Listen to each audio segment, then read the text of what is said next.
아주머니요. 오, 우리 시간여행 강원에서 뭐 한대요? 그 김홍도 나온댔잖아. 김홍도요? 그래. 네가 김홍도를 아나? 내 김홍도를 내가 얼마나 좋아하는데 노래도 한다니요. 노래로? 예. 홍도야 손 한번 잡아주이소 우지 마라 아저씨 오빠가 있다. 아이 참 나온. 니 진짜 김홍도 모르나? 진짜 김홍도 알아요. 그 있잖아요. 응. 사랑에 울고 돈에 속고 오빠의 학비를 마련하기 위해 희생이 된 슬픈 사연의 주인공이래요. 아유 참. 기생을 그렸지. 뭔 지가 기생이야. 안 되겠다. 저 시간여행 강원 그거 보면서 역사 공부를 제대로 해야지. 시간여행 강원이요? 얼른 봐요. 저거. 어디 있어요? 저 보이네 저게. 아니 저기. 김홍도. 그래.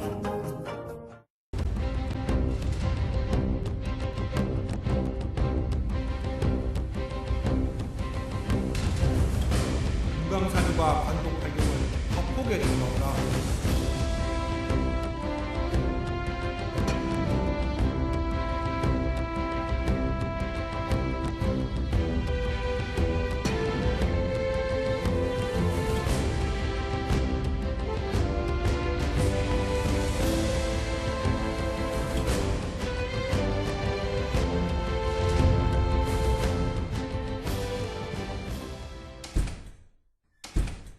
시간여행 강원, 오늘은 조선 최고의 화가로 꼽히는 단원 김홍도에 관한 얘기입니다. 김홍도는 과연 우리 강원도의 아름다운 산하를 어떻게 그렸을까 하는 얘기를 오늘 나눌 텐데요. 함께 얘기 나눌 분들 소개해드립니다. 시간여행 강원의 멘토, 강원대학교 김풍기 교수입니다. 그림 속 이야기를 들려주는 미술사학자 류승민 박사 나오셨습니다. 시간여행 강원의 수다꾼입니다. 호주 출신 한국인 가톨릭 관동대학교 최다미 강사님. 살아 움직이는 수묵담채화입니다. MBC 강원영동 김서영 아나운서.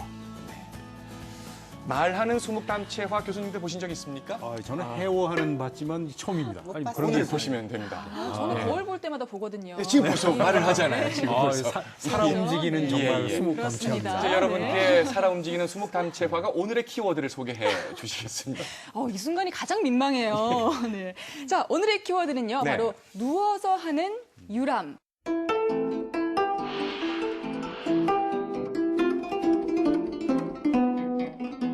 와유라고 하는데 저도 와유가 뭔지 잘 모르겠어요. 와유. 근데 이 와유가 진짜 문자 그대로 누워서만 하는 건 아니겠죠? 그만큼 아니죠. 편하게 예. 집안에서 그렇죠. 감상한다 뭐 이런 뜻이겠죠? 네, 그렇죠. 뭐 네. 그 누울 와자에다가 이제 논일 유자니까 누워서 논인다는 건데 이게 이제 여러 가지 방법이 있어요. 그러니까 지금 말씀하신 것처럼 옛날에는 사실 여행하기가 쉽지가 않잖아요. 네. 그러니까 그 이동 수단도 뭐 불편하고 하니까 또 형편이 안 되면 결국 내가 금강산을 가보고 싶은데 가볼 수가 없잖아요. 그러면 금강산 그림을 걸어놓고 내가 금강산을 가본 네. 것처럼 감상을 하는 거죠. 그래서 그림으로 하는 경우도 있고 또 사실 옛날 사람들이 그 다녀와서 쓴 기행문 같은 거 있잖아요. 네, 맞아요. 그런 것도 사실 와유록이라 그러거든요. 그렇죠. 그러니까 그거는 집에서 그분이 쓴 글을 읽으면서 마치 내가 거기를 여행하는 것 같은 느낌을 받으니까 네. 이제 와유라 그런 거죠. 근데 아무래도 와유를 하려고 하면 뭐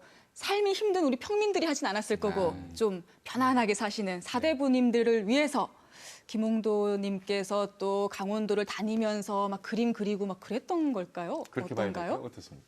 예, 김홍도 시대는 이제 이와 같이 그 여행 혹은 여행지를 소재로 한 그림들이 아주 많이 그렸어요. 이제 그건 이제 바로 앞 시대에서 활발히 됐던 것이 이제 이어져 온 것인데, 근데 이제 문제는 김홍도의 신분이었죠. 예. 김홍도는 왕실에 이제 속해 있는 왕을 위해서 봉사하는 화원이었죠. 네. 그렇기 때문에 화원은 그 자기 자유롭게 다닐 수 있는 것은 아니고 하기 때문에 예. 이때 이제 그림들은 되게 임금을 위한 임금님이 감상하기 위한 그런 그림으로서 이제 산수화를 그렸는데 네. 이제 그 중에서 이제 유명한 그런 실제 경관이 아주 아름다운 곳을 그린 것들을 이제 그게 김홍도에게는 이제 해야 했던 의무였었고, 예. 그 백문이 불여일견이란 말이 있습니다만 김홍도가 그린 강원도의 이 그림이 어느 정도이길래 이렇게 유명한가? 우리 함께 화면을 통해서 잠시 보실 시간을 갖겠습니다.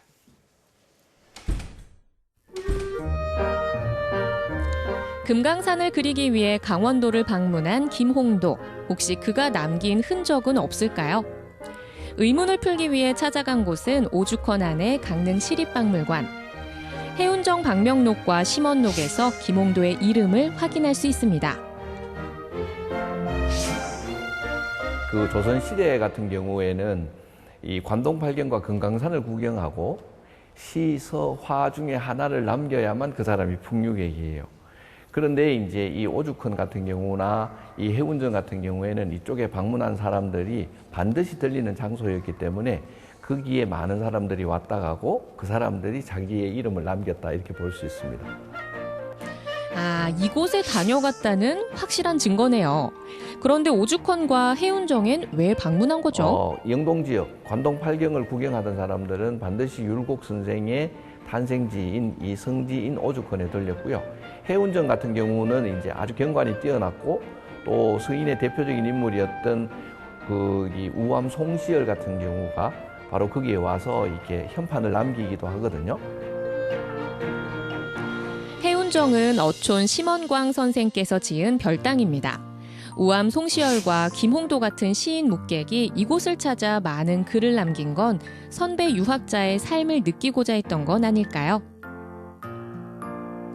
관동팔경의 으뜸 강릉 경포대, 여기도 들르셨겠죠? 단원 김홍도의 그 산수화는 이제 겸재정선의 그 진경산수화를 개성 발전시키고 있다 이렇게 볼 수가 있거든요. 특히 이 금강산 사군첩 같은 경우는 이 정조의 명을 받고 그린 그림이기 때문에 사실은 미적인 요소보다는 오히려 사실적으로 그려내는 그런 특징을 가지고 있습니다. 마치 사진을 찍듯 풍경을 그대로 화폭에 옮겨 담았습니다. 그러니까 이 화첩 하나만 봐도 금강산에서 망향정까지 영동 지역 전역을 둘러보는 기분을 느낄 수 있습니다. 이 경포대 그림은 이렇게 드론을 타고 이렇게 하늘에서 촬영하듯이 하늘 위에서 이렇게 내려다보는 경포 호수와 그다음에 동해라고 하는 바다, 이것이 동시에 나와야 되기 때문에 이제 그런 부관법을 통해서 이 경포대의 그림을 그려내고 있는 것이 특징이라고 볼 수가 있습니다. 지금 그 죽서를 그림을 보면 이 정면이 7칸이거든요. 그 7칸을 정확하게 그려내고 있는 모습을 볼 수 있습니다. 일제에 의해 파괴돼 지금은 볼 수 없는 객사와 관아의 모습도 고스란히 담겨 있고 죽서로 양옆에 소나무와 50천 너머로 줄을 맸던 흔적은 지금도 그 자리에 남아 있습니다. 김홍도의 그림은 발굴을 할 때 기준이 될 정도라고 하니 임금에게 정확한 관동팔경의 모습을 보여주기 위해 얼마나 많은 노력을 했는지 그림을 통해 느낄 수 있습니다.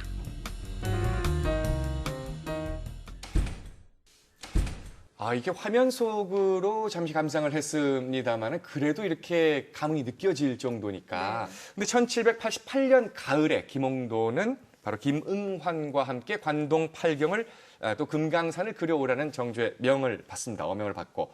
근데 그 당시에는 김홍도는 도와서 화원할 때인가요? 뭐 할 때인가요? 요 앞에를 잠깐 이제 말씀드리면은 김홍도가 이제 1781년, 그러니까 김홍도 나이 그 37살 되던 때, 이때 이제 정조가 어진을 제작할 때거든요. 그래서 그 정조의 초상화, 그러니까 왕의 초상화를 이제 그리게 됐는데, 이때 아마 그 강세황이 그 책임자였고 스승이었던. 그리고 이제 김홍도가 여기 참여했는데, 어진을 그리고 이제 완성되고 나니까 정조가 상을 내리죠. 그래서 강세왕한테는 망아지 한 마리. 그러니까 실록에 보면 그러니까 망아지 한 마리 이렇게 내리고 김홍도한테는 뭔 상을 내리냐면 그 병조 쪽에 명령을 내려서 산직 중에서 벼슬을 하나 줘라. 그러니까 꽤 기여도가 컸던 것 같아요. 이제 그래서 그 직후에 안기찰방. 그러니까 안기라고 하는 데가 이제 안동 부근입니다. 안기찰방으로 가요. 이 찰방이 종육품 벼슬인데, 그러니까 뭐 높지도 낮지도 않은 벼슬이긴 하지만 종육품이면 조선시대 뭐 벼슬의 숫자가 빤한데 그래서 이제 거기 그러니까 찰방이니까 그 여권이라든지 뭐 이런 거 관리하는 그렇죠. 그 공무원이거든요. 실세이기도 하잖아요, 사실. 그렇죠. 아, 이게 아주 막강하죠. 예, 예. 그래서 거기 가가지고 2년 한 5개월, 그러니까 횟수로 3년 정도를 근무를 합니다. 네. 근무를 하고 이제 다시 한양으로 돌아오는데 한양에 돌아와가지고 아마 추정컨대 뭐 도화소로 복귀했을 거라고 봐요. 네. 뭐 그렇긴 하겠지만 그 무렵에 이제 그 한양의 아주 유명자한 지식인들, 그 예술인들하고 이제 어울리기 시작하거든요. 그러다가 이제 1788년 드디어 예. 이제 어명을 받고 내가 금강산을 직접 갈 수 없으니 네가 가서 대신 그려와라. 예. 이제 이런 명을 받고 이제 드디어 떠나게 되는 거죠. 이야, 멋지다. 근데 참 누구는 망아지 받고 누구는 벼슬 받고 임금님이 조금 편파적이셨던 것 같아요. 아니 뭐 그 당시에 아마 그 표암 강세왕은 네. 그 호조 참판인가 이렇게 지내고 있었어요. 이미. 그러니까 이미 그러니까. 뭐. 근데 그 상당히 마음에 들긴 했나 봐요, 어진이. 정도 마음에 드니까 상도 주고. 그렇죠. 상도 주지. 만약에 자기 실제 모습보다 좀 덜 나오게 그렸다라고 생각한다면. 그럼 뭐 옷 한 벌 주고 끝났겠죠. 아니 바로 귀향입니다. 그렇죠, 그렇죠. 그렇죠, 예, 예. 우리 김홍도님께서 어명을 받고 네. 금강산으로 먼저 갔을지, 뭐 관동팔경을 그리러 먼저 갔을지, 어쨌든 떠났을 거 아니에요. 어딜 가서 어떤 그림을 그렸는지 설명을 좀 해주세요. 강세황의 글의 그 일정이 좀 나오는데 강세황은 산에 오르는 거를 저만큼 싫어했던 것 같습니다.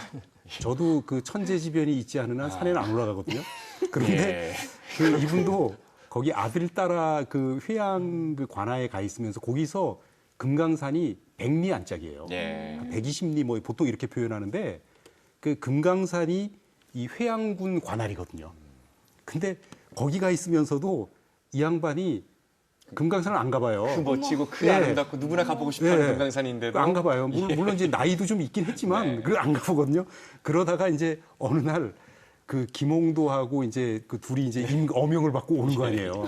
그래서 만났는데 그 이제 평창 오대산 월정사 찍고 그다음에 그 대관령 넘어서 그 이쪽으로 쭉 이제 삼척 저 울진까지 이제 보고 이제 그러니까 사생 그러니까 그 어명이니까 다 포인트마다 이렇게 마치 요즘 그 인증샷 남기듯이 사생을 다 하고 그리고 이제 온 거죠. 와가지고 그 이제 금강산 갑시다. 이래가지고 너무 이제 좋아하는 사람들이 왔으니까 이 강세황이 금강산 구경을 따라 나섭니다. 따라 나서가지고 이 사람들이 내금강을 이제 봐요. 내금강을 딱 보면서 장안사 계곡 먼저 보고 그다음에 표훈사 보고 이제 그러고 백탑동 보고 표훈사 보고 이러거든요. 그러니까 장안사, 백탑동, 표훈사 계곡을 본 다음에 요러면 요게 이제 한 3박 4일 코스입니다. 딱 되고 나서 야 힘드니까 이제 니들끼리 봐라. 이러고 자기는 가요. 회양 관하로 가고 이제 그 두 사람 김홍도는 이제 남아서 한 열흘 남짓을 더 봅니다. 그래서 쫙 이제 외금강까지 보고 이제 그리고 이제 올라가서 그걸 정리해서 이제 보고를 하죠.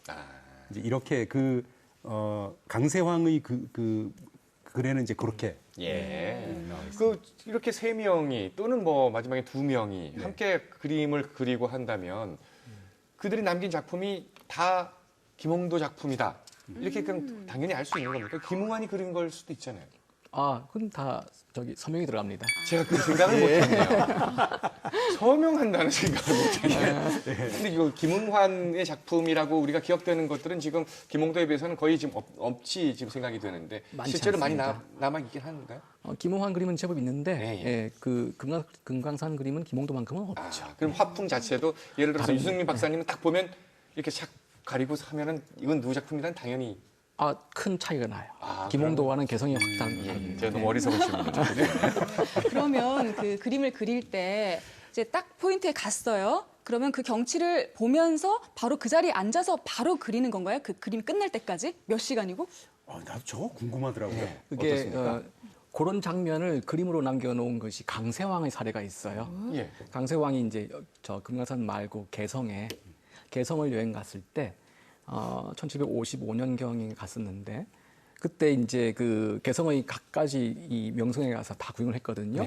그 중에서 이제 태종대라는 데가 있어요. 거기도 부산에만 있는 것이 아니라 거기서 보면은 그 계곡이고 가운데로 계곡물이 막 흘러내리고 있는데 그 선비들이 이제 갓도 벗고 이렇게 그 바위에 앉아서 너럭 바위에 앉아서 이렇게 놀고 있어요. 근데 반대편에 한 사람도 앉아 있는데 이렇게 종이를 펼쳐놓고 그림을 있거든요. 예. 근데 되게 이제 초본이라고 하는데 우리가 지금 생각하면 이제 데생 내지는 스케치라고 할 수 있는 크로키 같이 그렇게 이제 그 초본을 만듭니다. 그걸 초본이라고 그래요.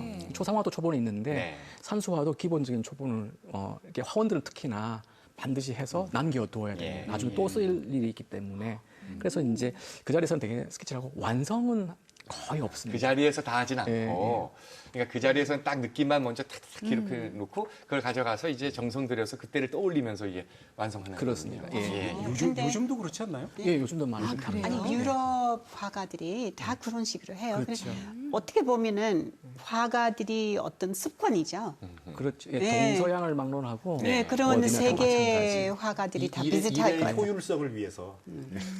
갑자기 생각난 질문인데 그러면 지금 화가 입장에서는 오늘날의 화가들은 초본을 내가 풍경을 한번 담겠다 그러면 직접 자신의 필체로 이렇게 초고를 그린 다음에 그걸 보고 마무리하는 게 더 나았습니까? 아니면 찍어서 그걸 보면서 그리는 게 더 요즘은 솔직히 말씀드리면 둘 다 병행하는 것 같습니다. 화가들이. 근데 되게 느낌이 좋은 그림은 그 바로 스케치를 해와서 그걸 보면 그 스케치를 놓고 다시 큰 그림을 그리는 경우가 많거든요. 그건 저가 작으니까. 그럴 때 그림이 훨씬 더 좋은 것 같아요. 그 김홍도의 삶은 과연 어땠을까? 또 여러분 궁금하실 겁니다. 저희 제작진의 또 역작이죠. 매일매일 재창조되고 있는 드라마를 통해서 김홍도의 삶을 함께 느껴보시겠습니다. 조선 최고의 천재화가 정조의 총애를 받은 인물로 국왕 직속 화원, 바로 김홍도를 일컫는 이야기다. 허나 김홍도를 가장 잘 표현한 말은 바로 백성들의 삶을 해학과 풍자로 풀어낸 민속화가라는 명칭일 터.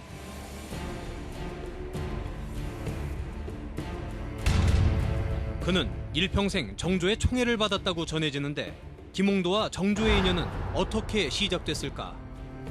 정조가 아직 왕세손이었을 때로 거슬러 올라간다.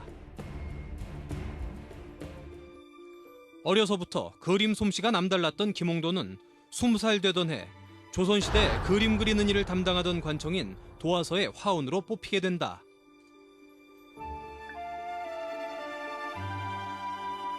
그의 나이 29, 임금의 초상화인 어진을 그리는 직책인 어진도사에 발탁된 김홍도. 그는 임금인 영조의 어진을 그리게 되는데 당시 왕세손이었던 정조의 초상화도 함께 그렸으니 이것이 바로 정조와의 첫 만남이었다. 훗날 임금의 자리에 오른 정조는 누구보다 훌륭한 그림 솜씨를 가진 김홍도를 무척이나 아꼈으니 임금의 비호 아래 김홍도는 자신의 재능을 더욱 널리 펼칠 수 있었다.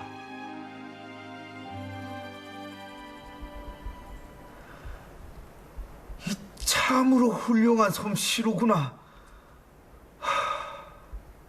세상 그 누구와 겨뤄도 빠지지 않을 솜씨야. 1791년 정조는 김홍도에게 직책을 하나 맡기는데 김홍도를 충청도 영풍지역 현감으로 부임케 하라. 사실 김홍도의 집안은 무반에서 중인으로 전락한 집안이라 전해진다. 현감이라 하면 중인으로서 오를 수 있는 최고의 직책이었으니 김홍도를 생각하는 정조의 마음이 느껴지는 대목이다. 성은이 망극하옵니다, 전하.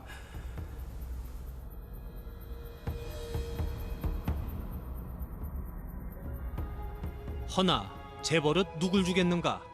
그는 현감이 돼서도 붓을 놓지 않았으니 틈나는 대로 주변 풍경들을 화폭에 담곤 했다.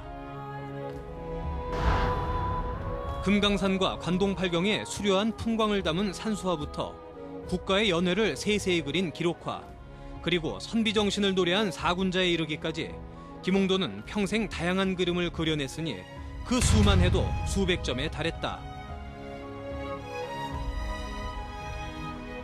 김홍도가 현감으로 부임한 지 4년 뒤인 1795년. 그 해는 정조의 아버지인 사도세자와 어머니 해경궁 홍씨의 회갑이 되던 해였다. 누구보다 효심이 지극했던 정조는 대대적인 회갑연을 지시하는데 여봐라, 어마마마의 성대한 회감연을 준비토록 하여라. 정조가 즉위한 지 20년이 되는 해이자 사도세자와 해경궁 홍씨의 회갑이 되던 해, 왕실에서는 7박 8일 일정의 대규모 화성행차를 준비했고 그 모든 과정은 그림으로 기록되었으니 정조가 해경궁 홍씨를 모시고 사도세자의 묘소인 혈륭원을 행차한 뒤 성대한 연회를 베풀었던 일련의 일들이 모두 김홍도의 책임 아래 세세히 그려졌다.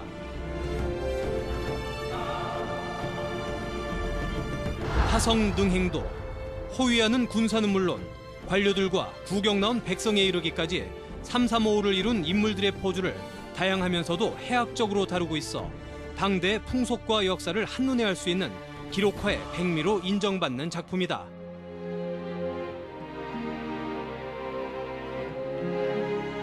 허나 언제까지나 자신이 좋아하는 그림을 그리며 살 것만 같았던 김홍도. 그에게 청천벽력 같은 일이 벌어졌으니 전하! 전하! 그의 든든한 조력자이자 버팀목이었던 정조가 돌연 승하하고 만 것. 전하! 자신의 재능을 알아봐주고 신분의 차이를 극복해 했던 임금이 떠나고 나자 말년에 그는 무척 가난하게 살았다고 전해지니 참으로 안타까운 일이 아닐 수 없었다.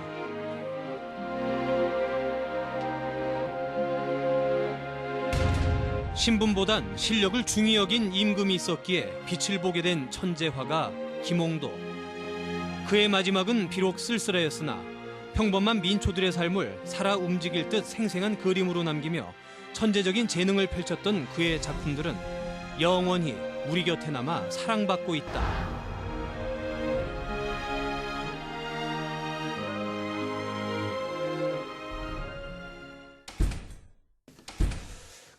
오늘날의 사회와 다르게 역사 속의 인물들은 자기가 태어난 집안의 환경 또는 신분 이런 것으로 인해서 어느 정도의 직업이 사실은 뭐 직업이 오늘날처럼 다양한 것도 아니었고 그러니까 대부분 정해져 있잖아요. 선택할 수 있는 그렇죠. 직업의 네. 틀이. 그렇다면 김홍도도 어쩌면은 태어날 때부터 이 화원 쪽으로 갈 수 있는 환경의 집안에서 태어난 거라고 봐야 될지 어떻게 봐야 될까요? 이 김해 김씨라고 알려져 네. 있어요. 근데 이제 원래 화원 집안은 아니었던 것 같습니다. 예. 그랬는데 이제 김홍도에 이르러서 아마 이제 특별한 재능이 포텐트셨다고 하죠. 전문용어도 하시네요. 그렇게 해서 발탁된 거고 이제 7, 8세 무렵에 표암 강세왕을 네. 만난 것이 이제 큰 하나의 계기가 됐다고 볼 수 있죠. 그게 이제 그때가 안산에 살 때였으니까 그게 김홍도의 사적 중에서는 가장 확실하게 확인되는 것은 그 무렵에 안산에서 살았다는 사실은 확실한 거가 되는 거죠. 강세왕이 그렇게 기억을 하거든요. 꼬마가 집에 드나드는데 제법 이렇게 소질이 보인다라고 해서 이제 걔를 이렇게 가르쳐 주기 시작했는데 이게 스폰지처럼 받아들였던 것이죠. 타고난 끼가 있었다. 네, 그런 거죠. 근데 나중에 이제 자기가 화원이 됐지 않습니까? 그렇죠. 그러니까 아들도 이제 화원을 또 하게 된 김홍도의 김양기라고. 김양기. 예. 야, 만약에 김홍도의 자손이 이게 뭐죠? 1800년 초까지는 김홍도가 생존했다고 지금 우리가 알고 있으니까 불과 이제 몇 세대만 지나면 오늘날이잖아요. 그렇죠. 실제 자손이 오늘날 남아서 미술학원을 운영하시면 야, 뭐 거의 김홍도가 이제 처음에 그림에 이제 눈을 뜬 건 7세에서 8세 그때쯤이라고 말씀을 해주셨는데 정리 그리고 적어놨어요. 네. 그러면 도화서에 들어갔잖아요. 언제쯤 도화서에 들어갔을까 궁금해요. 거기 들어가면 또 무슨 그림들을 주로 그리게 되는 거예요? 공공기관이잖아요. 네. 그러니까 그건 기본적으로 임금을 포함한 왕실을 위한 그림을 그리는 기관입니다. 근데 이제 도화서에 들어간 게 언젠지는 확실치가 않아요. 다만 이제 7, 8세 무렵에 이제 표암 강세왕한테 배웠다는 기록이 이제 강세왕 기록에 이제 명확하게 나오는데 그리고 나서 뜬금없이 그러니까 아무 기록이 별로 없다가 뜬금없이 21살 때 그 기록이 툭 튀어나와요. 예. 그게 뭐냐면 영조가 그 경현당에서 이제 행사를 한 적이 있는데 그거를 이제 그림으로 그리는 거거든요. 이게 뭐냐면 영조가 그 당시에 이제 71세가 돼가지고 71세를 망팔이라 그러거든요. 네. 80을 바라보는 나이가 됐다 그래서 71세를 망팔이는데 망팔이 되기도 했고 그때가 즉위 40주년이 되는 해입니다. 그래가지고 그거를 기념하는 행사를 이제 했는데 그 그림이 이제 경현당 수작도 질병이라고 하는 예. 이제 그림을 그리게 됩니다. 근데 여기에 김홍도가 참여했다는 기록이 나와요. 그러니까 이게 21살 때니까 10대 후반쯤에는 들어갔다고 봐야 되지 않을까 싶어요. 예. 그러니까 정확히 언제인지 몰라요. 그러나 도화서 들어갈 때도 뭐 유 박사님 뭐 그쪽 전공이시지만 이게 그냥 들어가는 게 아니고 시험을 봐서 들어가잖아요. 네. 과목도 있고 자기가 어떤 과목을 보느냐에 따라서 이제 자기 전공도 있고 한데 어쨌든 그렇게 들어가 가지고 도화서에 배치됐다고 하는 거는 뭐 정말 영광스럽게는 왕의 어진을 예. 그리는데 참여하기도 하고 그다음에 이제 임금이 요구하는 또는 필요로 하는 그림을 그리기도 하고 또 예컨대 뭐 임금이 신하들한테 때마다 이렇게 그림 선물할 때 세화라 그러죠. 네. 그러니까 세화를 그리기도 하고 또 뭐 병풍이 필요하다 그럼 병풍 그림 그려야 되고 또 뭐 우리 금강산 그림처럼 야 가서 그려와 이러면 이제 또 가서 풍경화도 그려와야 되고 그러니까 정말 많은 분야의 그림을 다 담당하는 그럼 것이죠. 그 전재성을 네. 그 모차르트하고 비교할 수 있을 만하네요. 그죠? 모차르트는 그렇죠, 음악계, 그렇죠. 예. 근데 이분은 그 예술계. 그럼요. 비교할 만하네요. 미술계의 모차르트라고. 그러니까 미술계의 모차르트. 아나운서계의 김소영. 그렇군요. 그런 분들은 자주 안 태어나요. 그렇죠. 예. 실제로 김홍도는 뭐 다양한 작품을 남기잖아요. 근데 네. 우리가 뭐 교과서에서 보는 뭐 씨름, 뭐 맞아요. 빨래터, 뭐 이런 걸 네. 보면 도화서에서 그렸을 것 같지는 않단 말이에요. 그런 그림은 언제, 그런 속화들은 어느 시절에 그렸던 거라고 봐야 되나요? 우리가 흔히 생각하는 이제 국립중앙박물관에 있는 그 단원 풍속첩이라고 예. 하는 이제 아주 독특한 구도의 이 그림은 정말 그건 미스테리합니다. 이건 그냥 시대에 김홍도만이 할 수 있겠다 싶은 정도의 파격적인 구도. 예. 그리고 아주 그 순간의 포착 능력 예. 예, 이런 것들이 정말 딴 사람이 그랬다고 하는 것은 이렇게 쉽게 상상할 수가 없는 그렇죠. 그런 면이 강하게 있기 때문에 근데 그게 되게 어느 때 시작했냐면 설이 분분하긴 한데 평균적으로 보면은 약 40대 정도에 40대. 들어갔을 때라고 하는데 뭐 이것도 이제 뭐 이게 설왕설래하는 거기 때문에 명확하게 어떻게 언제다라고 이제 하지 못하지만 그러나 생애 전 시기에 걸쳐 가지고 속화에 해당하는 그림들은 김홍도는 꾸준히 남겼습니다. 그 우리가 지금 물려받은 그림들이 몇 퍽이나 돼요? 300점이 좀 안 된다고 하거든요. 예. 네, 근데 그 정도만 되더라도 조선시대 화가 중에는 아주 많은 양입니다. 예. 실제로는 더 많았을 거 아니에요? 네, 아마 더 많았을 것이고 예. 그래서 저기 그 돌아가신 오주석 선생 같은 분은 12,000점까지도 추산을 어머나, 했었어요. 어머나. 추산을 했었어요. 근데 우리 예. 한국이 한반도가 예. 한없이 전쟁이 있었잖아요. 그렇죠. 전쟁이 많았어요. 그래서 예. 잘 모르겠지만 우리 건물들은 거의 다 목재 건물들이잖아요. 네네. 그러면은 그 건물들이 타면서 그 안에 있는 그렇죠. 그 예술 위험하죠. 작품들이 다 파괴되고 예, 많이. 그래서 많이 없어지지 않았을까요? 예, 그렇기도 하고. 근데 이제 그 오주석 선생이 추산하신 그 12,000점은 좀 예. 너무 심했고요. 네, 물리적인 시간이라는 게 있는데 몇만 작품 이건 또 미스테리한 또 일로 남겨놓고 우리 그러면 저 김홍도의 그림 대표적인 것 하면 그 이제 풍속화도 생각이 나는데 우리 함께 화면을 통해서 잠시 보실 시간을 갖겠습니다. 단원 김홍도 하면 생각나는 그림, 대부분 풍속도죠. 그는 이렇게 조선시대 민중들의 삶의 모습을 그대로 화폭에 담아낸 풍속화가로 유명합니다. 단원 김홍도 같은 경우에는 우리의 그 사는 어떤 주변의 어떤 모습, 이런 것들을 이제 그 그림의 소재로 삼기 시작을 했던 것이죠. 그래서 단원 김홍도가 이 풍속화를 그렸다라고 하는 것은 그림의 소재를 일반 백성, 민중으로까지 확대했다라고 하는 측면에서는 상당히 당시로서는 혁신적인 그런 사고였다 이렇게 볼 수 있습니다. 그림 속 인물들의 살아있는 표정, 김홍도 풍속화의 특징이죠. 단원 김홍도가 그린 풍속화가 이제 여러 점이 있는데 서당을 한번 살펴보면 이 당시에 이 훈장이 있고 거기 학생들이 와서 이렇게 수업을 듣는 그런 장면이거든요. 한 학생이 이제 그 과제에서 잘 못했기 때문에 선생님으로부터 꾸중을 듣고 있고, 다른 학생들은 그 꾸중받는 학생이 오히려 재밌고 즐거워하는 그런 모습이고요. 그리고 또 애가 막 그 울고 이런 식으로 하니까 오히려 선생님이 꾸중을 하고도 머쓱해하는 그런 매우 인간적이고 약간은 해학적인 그런 모습이 이제 이 그림의 특징이라 볼 수 있습니다. 다음의 그림은 그 타작입니다. 이 타작이라는 그림을 보면 이 당시의 그 사회상을 가장 잘 보여준다 이렇게 볼 수 있거든요.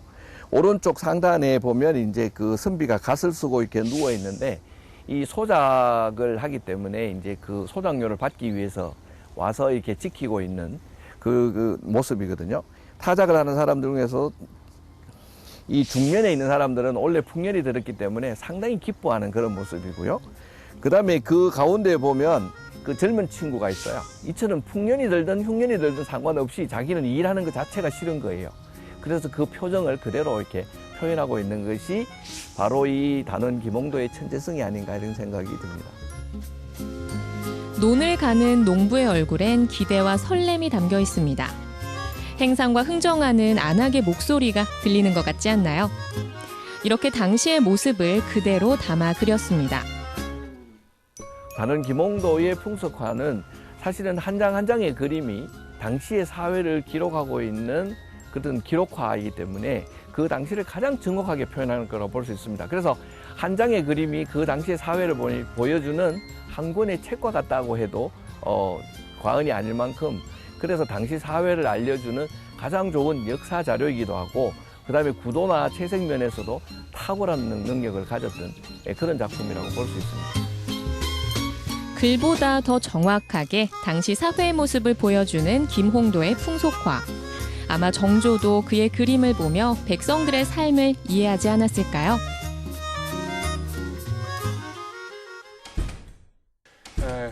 직접 우리가 화면을 통해서 이 시간에 좀 풍속화를 보면서 류승민 박사님의 얘기를 좀 들어보고 싶네요. 지금 나오고 있는 이 그림은 우리가 많이 봤던 그 씨름이라는 작품이잖아요. 네, 그렇죠. 국민 교양 회화 작품이라고 할 수 있는 예, 맞습니다. 유치원생부터 대학생까지 모르는 사람이 네. 없는 그림이죠. 네. 근데 이제 이 그림은 누구나 다 좋아할 수밖에 없어요. 네. 가장 먼저 딱 보았을 때 희한하게 마치 그 가운데 딱 두 사람을 놓고 네. 그 나머지 사람들이 양 사방의 귀퉁이들을 이렇게 채우고 있어가지고 그러게요. 전체가 둥근 구도를 형성하게 만들었죠. 네. 저런 구도를 저렇게 능수능란하게 이렇게 운용을 할 수 있었던 사람은 저 시대에는 뭐 김홍도가 단연 한 명밖에 한 사람밖에 없었다라고 예. 할 정도고, 저걸 좀 더 확대해서 보면은 네. 저 그 두 씨름꾼의 표정들, 이건 예. 이제 힘을 쓰는 그 순간에, 그래서 심지어는 저 씨름 하시는 분들한테 저 장면을 보여주면 저게 기술이 뭐다까지도 이야기를 한다고 해요. 어떤 것이다라고 예. 하고, 또 그런가 하면 이제 그 뒤 옆에 왼쪽에 있는 엿장수 있지 않습니까? 네. 엿장수는 씨름이 관심이 없죠. 그러네요. 네, 엿장수는 그날의 매상이 중요하기 때문에 저렇게 갓 쓰신 분들은 동네 양반인가요? 하여튼 쓰신 분들. 예, 그렇습니다. 예, 뭐 양반도 포함되어 있고 중인도 포함되어 있고 예. 하기 때문에 그 보면 신분 고하가 없이 다 함께 지금 어우러져 가지고 저 판을 즐기는데, 그 판의 어떤 분위기, 네. 아주 그 흥겹기도 하고 다이내믹한 그런 분위기가 거의 이제 오롯이 한 화면에 포착되어 있는 거죠. 맞아요. 그래서 좋은 그림입니다. 예, 저는 또 예. 굉장히 재밌는 게 가운데 씨름하시는 두 분이 지금 뭔가 기술이 딱 들어갔는데 네. 밭다리 누가 굴리기. 이길지 감이 안 오는 거예요. 이대로 넘어갈지 아니면 뭔가 돼지기로 이렇게 반대로 넘어갈 것 같기도 하고. 네. 그래서 예측할 수 없는 승부를 어떻게 표현했나 이렇게 그림으로. 김세영 아나운서 예리한데요. 네. 다음 작품을 또 한번 볼까요? 이번 작품 예, 역시 제목이 뭡니까? 예, 먹방입니다. 아. 이거 전형적인 조선시대의 먹방이죠. 예.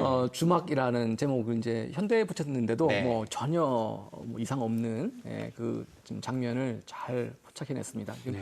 아이를 둘쳐 업고 있는 주모, 그리고 이제 곤방대에 물고 이렇게 푸는 사내, 네. 그리고 그 앞에 보면 이제 또 장돌뱅이 같은 사람이 이제 그릇을 거의 다 비웠어요. 그릇을 이렇게 기울여가지고 이렇게 숟가락으로 이렇게 달달 긁고 있는 그렇죠. 그런 그 모습인데, 사실은 이제 그러면서 이제 전체 그 집의 구조는 그야말로 샵이죠. 네. 예, 그 레스토랑, 이렇게 밖으로 나와 있는, 예. 오픈되어 있는 그런 공간을 저렇게 여름이고. 만들어서 했는데 사실 이제 저런 그 공간 조선시대 가옥 구조에서 보면 흔하지는 않은 거죠. 네. 근데 저거는 이제 김홍도가 저 장면을 연출하기 위해서 저 집들은 적절하게 왜곡시킨 거예요. 그렇지만 그건 그 왜곡이 눈에 안 들어올 만큼 네. 저 얼굴을 보면요. 다들 흐뭇합니다. 그렇죠. 먹는 그림, 먹는 데가 최고잖아요. 역시. 아. 네. 그래서 그 이제 아이도 보면은 이렇게 눈길이 이렇게 먹는 것으로 가 있어요. 그게 밉거나 한 것이 아니죠. 너무 귀여운. 예. 근데 근데 붓터치로 저런 세밀함까지 표현할 수 있네요. 그 점이 그 특히 서양 미술사가들이 이제 초창기에 예. 가장 놀랐던 것이 예. 어떻게 동양인들은 브러쉬라고 하는 걸 가지고 저런 선을 그려낼 수 있나 그렇죠. 하는 거죠. 그렇죠. 예. 나중에 피카소가 했지만 원래는 그렇죠. 거의 없었죠. 그렇죠. 예. 예. 이제 그런 점이 김홍도의 능력이기도 합니다. 예. 예. 다음 작품. 이 그림은 말 그대로 이제 그 집을 짓는 과정 중에 예. 이제 지붕을 기와를 이는 기와. 예, 장면입니다. 지붕에 기와가 바로 올라가는 것이 아니라 밑에 흙을 깔거든요. 네. 근데 그 흙을 그냥 퍼올리는 것이 아니라 저렇게 둥글게 뭉쳐서 올려요. 보시면 지붕 위에 보시면은 기와도 있고 둥근 그 그리고 진흙 기와 떡이 밑에 있죠. 놓는 그 무슨 흙. 진흙. 그렇죠. 예, 진흙입니다. 네, 진흙을 진흙. 이렇게 찰지게 해가지고 재밌네요. 동글동글하게 저렇게 하죠. 그러게. 해서 예. 그 보면 저기에 보면은 이제 총 감독님이 계세요. 네, 오른쪽 오른쪽에 저분입니까? 예, 지팡이 짚고 장대 계신 짚고 있는 분? 있는 분이 있고 네. 바로 그분에부터 7시 방향을 네. 보면은 이렇게 수직을 이렇게 그 맞추는 재고 거군요, 있고. 저분이. 네. 네. 그리고 거기서 다시 또 그 5시 방향을 예. 보시면은 저기는 또 그 끈을 이용해서 이렇게 뭔가를 또 깎고 있어요. 네, 네. 그런가 하면 이제 나머지 인부들은 이렇게 진을 올리고 있거든요. 네. 근데 저걸 그 건축사 시간에 한번 저희가 한번 본 적이 있었는데 저건 동시에 일어날 수 없는 일이라는 거예요. 과정들이. 네. 예. 전체 과정 중에 아주 중요한 과정들이 저기에 지금 다 들어있는 거예요. 예. 그러니까 저건 한 시간이 한 시점이 아니라 여러 시간이 한 화면에 동시에 들어있는데 여러 가지 과정 한 번에 보여요. 네. 근데 저런 기법은 사실은 아주 오래된 거의 2,500년 가까이 된 이제 초기 불화 같은 데서 예. 이미 나오기 시작했던 그 이시동도법이라고 그래가지고 시점은 시각은 다른데 네. 같은 화면에 들어간다는 그렇죠. 거예요. 예, 그래서 그걸 아주 능청스럽게 이렇게 표현을 해가지고 아주 중요한 어떤 민속 자료, 예. 그리고 건축사에서도 아주 중요하게 다루는 그림입니다. 그래서 저건 김홍도의 장점과 그 안목이 탁 결합했다고 할 수 있는 그런 예. 좋은 예죠. 그런 이제 방금 보셨던 그런 이제 속화, 네. 풍속을 소재로 한 그림들이 김홍도가 아주 그렇게 포인트를 잘 잡아서 아주 멋지게 표현을 해낸 그림들이 많은데 그런 능력은 사실은 지금 보시는 것 같이 이런 아주 시적인 그림. 예. 아니, 같은 사람이 그렸다고 잘 믿기지 않을 정도로 완전히 느낌이 다르죠. 그렇죠. 그 아주 방향은 다르지만 하지만 그 능력은 공통점을 가지고 예. 있는 거죠. 지금 보시면 아까 그 풍속화도 다른 배경들은 다 없었거든요. 이 그림도 마찬가지로 배경은 싹 없애버렸어요. 네. 지금 이 주제가 배 위에서 매화를 본다는 거거든요. 그러니까 오로지 필요한 거는 저 벼랑 위에 있는 매화예요. 그리고 등장 인물들이죠. 그 나머지는 다 지워버려도 괜찮은 거죠. 예. 저렇게 해서 그 아까 말씀하셨던 여백. 여백. 그 여백에 사람들은 무한한 상상을 하게 되고 그 곁에 또 이제 김홍도가 스스로 이제 쓴 시의 구절이 들어 있거든요. 그래서 이제 문자를 아는 사람들은 저 시를 읽으면서 자기도 모르게 이제 읽는 자기 자신이 저기 배에 앉아 있는 저 남자한테 네. 투영이 절로 어떻게 되면서 저 그림 속에 그냥 빠져드는 거죠. 뭐라고 적혀 있는 건가요? 나이가 들어서 꽃을 보니 이렇게 흐릿흐릿해졌구나 이런 이제 약간 늙음을 탄식하는 그런 내용이긴 하지만 조시를 잠깐 보충 설명하면 저게 두보의 식구절입니다. 그러니까 자기가 이제 지어서 한 건 아니지만 두보의 식구절인데 저게 이제 조시를 썼을 때 두보가 오랜 방랑 끝에 잠깐 이제 평온하게 정착해 있을 고 무렵이거든요. 나이도 들고 뭐 이제 이런 때인데 이제 그런 느낌을 절묘하게 가져다 썼어요. 그림에다가. 그렇죠. 김홍도가 그린 강원도의 풍경 오늘 특히 또 뭐 속화도 많이 봤습니다만 오늘날에 우리가 또 느껴야 될 의의랄까요? 어떻게 생각하십니까? 뭐 의의라 그러면 너무 거창하고 저도 이제 김홍도 그림을 굉장히 좋아해서 김홍도전 한다 그러면 거의 대부분 가서 이제 보거든요. 예. 보면 이제 물론 저도 이제 좋아하는 그림도 있고 개인적으로 뭐 이게 있지만 그 강원도를 그린 거 보면 사실 강원도의 산하라고 하는 게 뭐 김홍도 이전에도 있었고 지금도 있고 늘 있지만 그 김홍도의 눈으로 만들어낸 풍경이 정말 어떻게 저 포인트를 생각했을까 할 정도로 정말 기가 막히게 잘 잡았거든요. 그래서 그런 걸 보면서 이게 옛날 사람들이 아름다움을 느끼는 마음이나 지금 우리 이 시대를 살아가는 우리가 느끼는 아름다움이 이게 본질적으로 똑같은 지점이 뭐 있구나 이런 이제 것도 새삼 느끼고 또 이제 어떤 게 있냐면 그 한 10여 년 전쯤에 낙산사가 이제 불행하게도 이렇게 산불 때문에 한번 전소된 적이 있습니다. 그런데 그때 이제 그 이제 복원을 하느라고 이제 물론 발굴도 했죠. 발굴을 하고 건물지를 확인해 보니까 김홍도가 그린 낙산사도하고 같은 거예요. 그래서 지금 낙산사 새로 복원해서 건물 새로 다 지었지 않습니까? 네. 김홍도 그림에 그러니까 김홍도의 낙산사도가 바탕이 된 겁니다. 그렇습니까? 그런 거 보면 정말 김홍도가 가지고 있는 그 아름다움의 그 포인트도 대단하지만 이분이 그린 그 어떤 그 섬세한 기록 정신 이런 것도 너무 놀라울 정도예요. 그렇죠. 그런 걸 보면서 이게 예나 지금이나 아름다움을 느끼고 사랑하는 사람들의 마음이 다 비슷비슷하지 않나 뭐 이런 생각이 좀 듭니다.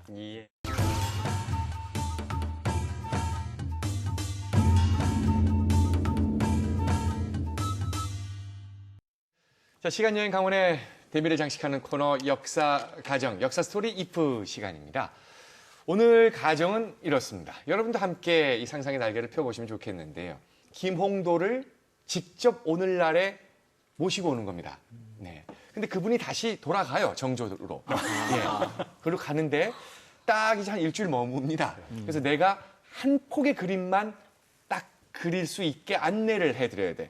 그걸 가지고 다시 정조에게 또 가요. 그 시대 사람들에게, 정조를 비롯한 그 시대 사람들에게 21세기 대한민국은 이거다.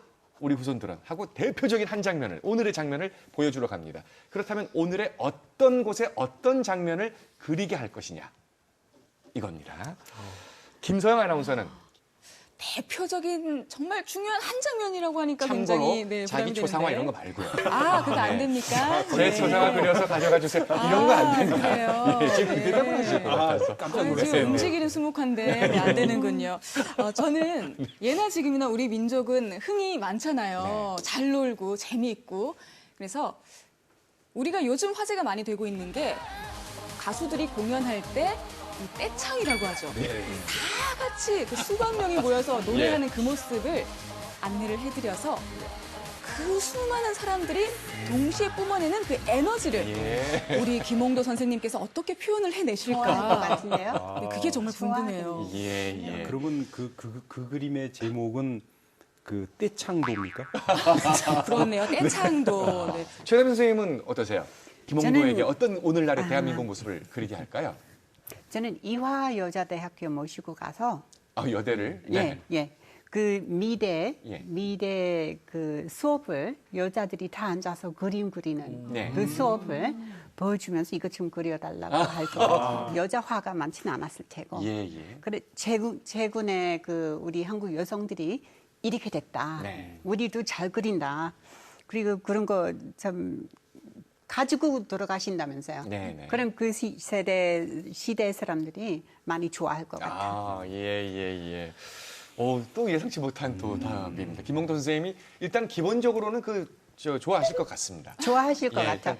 여대 건물로 들어가셔서 그림을 그리시니까 뭐 싫어하실 분은 아니실 것 같은 추측입니다만. 류승민 박사님.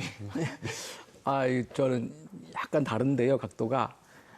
저는 노량진 고시촌 학원가 가서 학원가. 예, 이제 컵밥 먹는 젊은이들, 그다음에 아침 새벽부터 이렇게 공부에 매진하고 있는 젊은이들, 이제 그 젊은이들이 그 원하는 것, 그 바라보는 방향은 다 하나잖아요. 그게 저는 그 21세기 한국의 오늘날의 아주 중요한, 대한민국의, 예, 그래서 이제 다시 그 정조 시대 돌아가게 되면은 이게 250년 뒤가 되면 이 지경이 되니까 잘해라. 예, 미리 이거 대책을 좀 세워놓으면 후손이 좀 편해질 거 아닌가, 그래서 좀 적나라하게 미리 정조시대 해결해버렸으면 오늘날 다시 그런 일이 없는 거니까 예, 백 투 더 퓨처가 되는 그런 의미에서 저는 노량진으로 알겠습니다. 모시겠습니다. 자, 김홍도 선생이 일주일간 오셨습니다. 김풍기 교수님과 함께 다닙니다. 한 폭의 그림을 그리게 해주십시오. 저는 투표장에 데리고 가고 싶어요. 민주주의의 상징. 네. 뭐 상징이기도 하지만 또 그 굉장히 중요한. 그래서 근데 포착하는 장면은 제가 지정하고 싶어요. 어떤 거냐면 요즘 이제 투표장 지난번에도 이제 투표할 때 가보니까 그 아기를 데리고 나온 엄마들이 이렇게 투표하는 광경을 제가 목격했거든요. 그러니까 특별히 그거를 그려달라 그러는 거죠. 그러니까 아이를 아는 엄마가 투표를 하러 딱 들어가려고 이렇게 그 투표막을 탁 여는 그 장면을 포착해서 그 뒤에는 이제 그 여러 사람이 이렇게 줄 서서 뭐 이렇게 뭐 다양한 걸 하고 이걸 포인트로 해서 그려달라. 이렇게 하고 싶습니다. 오늘날 대한민국은 이렇게. 물론 이제 그 그림을 보면 정조가 놀라긴 하겠네요. 왕을 백성들이 투표로 뽑는다고? 이렇게 하면 이런 도대체 정조가 다시 가자! 이렇게 너 귀양! 이렇게 되는 거죠. 김홍도에 대해서 오늘 그의 삶뿐만 아니라 그의 작품들을 오늘 감상하면서 다시 한번 또 그의 그림 세계 속에 푹 젖어보는 시간이었는데 우리 강원도의 그림 이야기였습니다. 여러분께 즐거운 상상의 날개를 펼 수 있는 시간이었길 바라면서 오늘 순서 마칩니다. 고맙습니다.